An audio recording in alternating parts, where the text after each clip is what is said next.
হাজি সাহেবের সঙ্গে তুলনা। কোন পীর আছো দেখাও দিন দেখি আজকে বর্তমান জামানায়। ওয়াজ লেবার আগে খাতায় লিখে দিচ্ছে আমার বসার জায়গাটা ভালো গদি দে কইরো।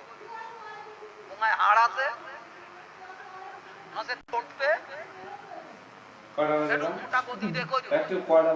মনে বেইছে হেগা 10:27 লিখে দিচ্ছে বেশ ভালো জিওল মাছ, কই মাছ, মাগুর মাছের একটু ঝোল করি,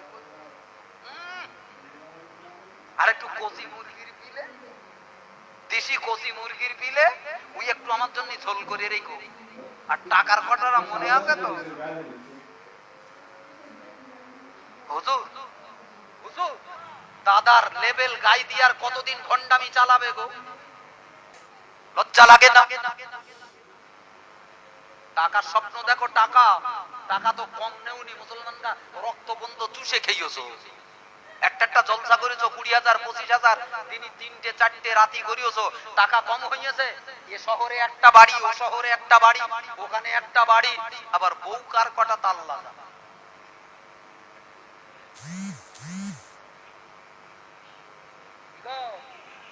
সুখ মিটিনি এখনো, সমাজ অন্ধ।